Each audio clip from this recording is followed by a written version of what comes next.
മലയാള സിനിമയ്ക്കും മലയാളികളായ സംഗീതപ്രേമികൾക്കും ഇന്നലെ വരെ സുപരിചിതനായിരുന്നു ഈ മറുനാട്ടുകാരൻ. പതിറ്റാണ്ടുകളോളം ഈ മുംബൈക്കാരൻ പാടിയതും പാട്ടിന് സംഗീതം പകർന്നതും മലയാളത്തിനു വേണ്ടിയാണ്.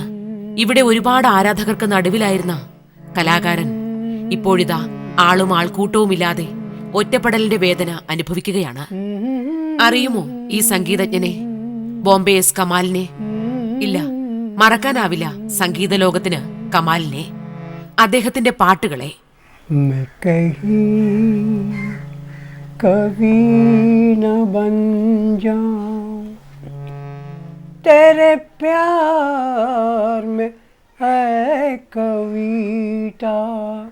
കഴിഞ്ഞുപോയ ഒരു പാട്ടുത്സവകാലം.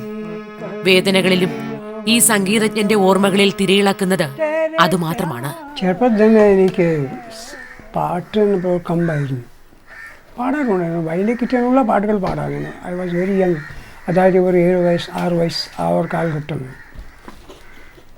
അപ്പോൾ അങ്ങനെ ചെറുതായിട്ട് പാട്ടുകൾ കേട്ടുമ്പോൾ അത് റേഡിയോയിലേക്ക് ചില ഗാനങ്ങളൊക്കെ അന്നത്തെ മറ്റേ നൂർജഹാനും പിന്നെ ലതാജിയുടെ തുടക്കം ആ ഒരു സംഭവം. മാത്രമല്ല പഴയ ഗസൽസും കാര്യങ്ങളൊക്കെ അങ്ങനെ റേഡിയോയിൽ കേൾക്കാനുണ്ടായിരുന്നു. അപ്പോൾ അതിൻ്റെ കോപ്പി അടിക്കാൻ ഉടനെ തന്നെ കോപ്പി അടിക്കും, മൊഴിയടിക്കും. അങ്ങനെയാണ് ഒരു നമ്മളിത് ആരംഭമായത്. അതിനുശേഷം പിന്നെ സാഹചര്യങ്ങൾ എങ്ങനെ ഉണ്ടായി, ഫാദറും മദറും എല്ലാം പോയി. പിന്നെ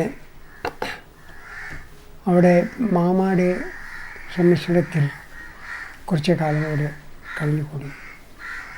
അപ്പോൾ പാട്ടെന്ന് പറഞ്ഞു കഴിഞ്ഞാൽ ഒരു ഹോബി ആയിരുന്നു, ദാറ്റ്സ് ഓൾ. കമാലിന്റെ കുട്ടിക്കാലം സങ്കടങ്ങളുടേതായിരുന്നു. അച്ഛനമ്മമാരുടെ സ്നേഹവും വാത്സല്യവും ഏറെ അനുഭവിക്കാനുള്ള ഭാഗ്യമുണ്ടായില്ല. മാതാപിതാക്കളുടെ അകാല വിയോഗം അനാഥമാക്കിയ ജീവിതം. വേദനകളെ ഒതുക്കിപ്പിടിച്ചത് സംഗീതത്തോട് ചങ്ങാത്തം കൂടിയായിരുന്നു. മുഹമ്മദ് റാഫിയെപ്പോലെ വലിയൊരു പാട്ടുകാരനാകണമെന്നായിരുന്നു കൊച്ചു കമാൽ മനസ്സിൽ കൊണ്ടു നടന്നിരുന്ന മോഹം. എൻ്റെ മാമാനൊക്കെ ഒരു ഫ്രണ്ട് ഉണ്ടായിരുന്നു, ഒരു ഗായകൻ കലാകാരൻ, അതായത് മൊയ്തീൻ ഖാൻ സാഹിബ്. അദ്ദേഹം ക്ലാസിക്കലിസ്റ്റാണ്. അപ്പോൾ ഒരു ദിവസം വീട്ടിൽ പറയുമ്പോഴാണ് അദ്ദേഹം എൻ്റെ ശബ്ദം കേട്ടത്. ഈ കൊച്ചിനെ എനിക്ക് തരാമോ എന്ന് ചോദിച്ചു. ഓക്കെ, കൊടുത്തേക്ക്. എന്ത് ചെയ്യണം? ഞാൻ കൊച്ചിയെ പഠിപ്പിച്ചിട്ട് ഒരു ചെറിയൊരു സംഗീതജ്ഞനാക്കാമെന്നൊരു ആഗ്രഹം എനിക്ക് വന്നു പോയതാണ്. നിങ്ങൾ ഇഷ്ടമുണ്ടെങ്കിൽ വിട്ടാൽ മതി. ശരി, കൊണ്ടുപോയിക്കൊണ്ട് അങ്ങനെ എന്നെ കൊണ്ടുപോയിട്ട് ഉസ്താദ് വളർത്തി. അപ്പോൾ അദ്ദേഹം അവിടെ കൊണ്ടുപോയിട്ടാണ് ഒരു പ്രൈവറ്റായിട്ട് തന്നെ ഒരു എഡ്യൂക്കേഷനൊക്കെ കാര്യങ്ങളൊക്കെ കൊടുപ്പിക്കും. അദ്ദേഹം ഒരു പാവപ്പെട്ടത് തന്നെ, അത്ര വലിയൊരു സാമ്പത്തികം ഇല്ല. കാരണം കുറേ ക്ലാസ്സുകളൊക്കെ നടത്തിയാണ്. ആ കാലഘട്ടത്തിനും ഈ കലാകാരന്മാർക്ക് വലിയ ദുരിതമുണ്ടായിരുന്നു കേട്ടോ. സമയം കിട്ടുമ്പോഴാണ് ഈ വേറെ പിള്ളേരെ പഠിച്ചുകൊണ്ടിരിക്കുന്നു മ്യൂസിക്, അത് കേട്ടുകൊണ്ടിരിക്കും. അത് ഒരു 55% 60% വരെ എൻ്റെ ബ്രെയിനിലേക്ക് അത് റെക്കോർഡായിപ്പോയി.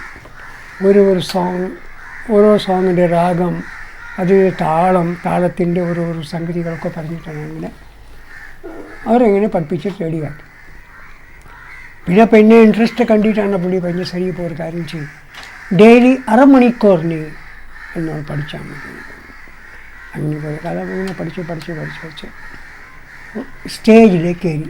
ഇൻ ദ ഏജ് ഓഫ് 16, 16 വയസ്സിലേക്ക് സ്റ്റേജിലേക്ക് കയറി. അന്ന് മുതൽ ഈ വയസ്സ് വരെ ആ ഒറ്റ സിംഗറിനെ ഞാൻ ഫോളോ ചെയ്തു, ദറ്റ്സ് മുഹമ്മദ് റാഫി. അദ്ദേഹത്തിൻ്റെ മാത്രം ഗാനങ്ങൾ, അതായത് ഏതാണ്ട് ഒരു 4000 പാടുകൾ അദ്ദേഹത്തിന് ഞാൻ സ്റ്റേജിൽ പാടി കഴിഞ്ഞു. ജിന്ദഗി ഭർ ഭൂലേഗി വോ ബർസാത് കി രാത്. കമാലിനെ പാടിക്കേട്ടവരെല്ലാം നല്ല പാട്ടുകാരനെന്ന് സർട്ടിഫിക്കറ്റാണ് നൽകിയത്. പാടിത്തെളിഞ്ഞ പാട്ടുകാരൻ സിനിമയിൽ കയറിപ്പറ്റാനുള്ള വഴി തേടുകയായിരുന്നു പിന്നീട്. പക്ഷേ സിനിമാ പ്രവേശനം എളുപ്പമായിരുന്നില്ല. ഒരുപാട് അലഞ്ഞിട്ടും ഒരുപാട് കഷ്ടപ്പെട്ടിട്ടും സിനിമയിൽ കോറസ് പാട്ടുകാരിൽ ഒരാളായി മാത്രം ഒതുക്കപ്പെട്ടു പോവുകയാണ് ചെയ്തത്. ചാൻസിന് വേണ്ടിയാണ് ഒരു 10-12 മൈൽ വരെ കാൽനട ആയിട്ട് പോയിട്ട് ഒരു സ്റ്റുഡിയോയിലേക്ക് ഒരു 4-8 ഗേറ്റ് കീപ്പറിലേക്ക് കൈകൂലി കൊടുത്തിട്ടാണ് അകത്ത് പോകാറുണ്ടായിരുന്നു. ഒരു കാലഘട്ടം ഉണ്ടായിരുന്നു കേട്ടോ. അപ്പോൾ അന്നും കൈകൂലി ഉണ്ടായിരുന്നു. ആ ഗുർഖമാർ അവർക്ക് ബീഡി വലിക്കാൻ വേണ്ടി ഒരു 4-8 വാങ്ങാറുണ്ടായിരുന്നു. അപ്പോൾ നമുക്ക് അകത്ത് പോയിട്ടാണ് ആൾക്കാരെ കണ്ടിട്ട് വരാം. ചില ഗുർഖമാർ ഓടിപ്പിക്കും, ഓർഡറാണ് എന്നിട്ട്. ചില ഖാൻമാർ, പഠാന്മാർ ഒരു വലിയ ഒരു തൊപ്പി വച്ചിട്ടാണ് ഒരു പഠാന്മാരല്ലേ.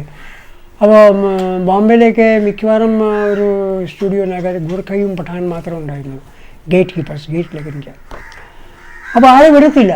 അങ്ങനെ എനിക്ക് കുറേ ശ്രമിച്ചിട്ടുണ്ട്. കുറേയൊക്കെ പാടി, ഞാൻ കുറേ കോറസ് പാടിയിട്ടുണ്ട്. അപ്പം കാര്യമായി അങ്ങനെ ഒരു വളർച്ച ഒന്നുമില്ല.